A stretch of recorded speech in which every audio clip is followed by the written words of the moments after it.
एक समय की बात है, एक बड़े शहर में एक लड़का रहता था जिसका नाम आदित्य था। वह एक बहुत ही समृद्ध परिवार में पल रहा था और उसे हमेशा से ही शोभा और सुख की कमी नहीं थी। उसके पास सब होता था जो उसकी आवश्यकताओं को पूरा कर सकता था, लेकिन उसे अपने अंदर की तड़प को पूरा करने के लिए कुछ और था। आदित्य के दिल में एक आग जल रही थी, जो उसे नीरस और निराश होने के करीब ले जा रही थी। उसकी दुनिया में सब कुछ था, लेकिन उसे संतुष्टि महसूस नहीं हो रही थी। उसकी आत्मा में कुछ खोखलापन महसूस हो रही थी, जिसे उसने कभी पहले नहीं महसूस किया था। एक दिन जब आदित्य अपनी दुनियावी खोखलापन के बारे में चिंता में डूबा हुआ था, उसे एक गरीब और लाचार लड़के की एक असामान्य सी तार नजर आई। आदित्य ने उसे ध्यान से देखा और उसके आंखों में एक आग देखी जो वह खुद महसूस कर रहा था। उस लड़के का नाम विजय था।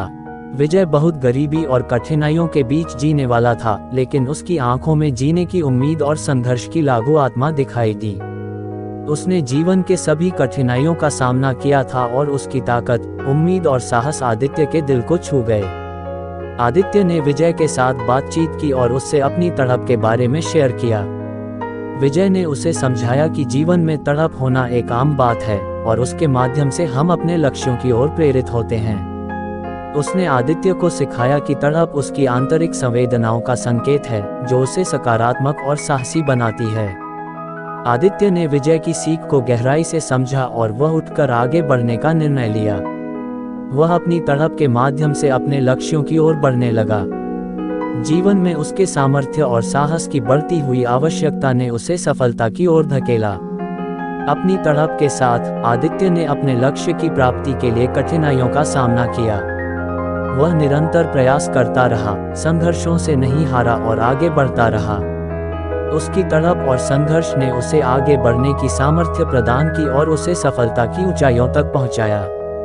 इस कहानी से हमें ये सीख मिलती है कि तड़प और संघर्ष जीवन का महत्वपूर्ण हिस्सा हैं। जब हम तड़प को स्वीकार करते हैं और संघर्ष करते हैं, तो हम अपने असली प्रभावशाली पोटेंशियल को जागृत करते हैं। इसलिए हमें अपनी तड़प को समझना और उसकी मार्गदर्शन में अपने लक्ष्यों की ओर बढ़ना चाहिए। वीडियो अच्छी लगी हो तो लाइक, शेयर और सब्सक्राइब जरूर करें।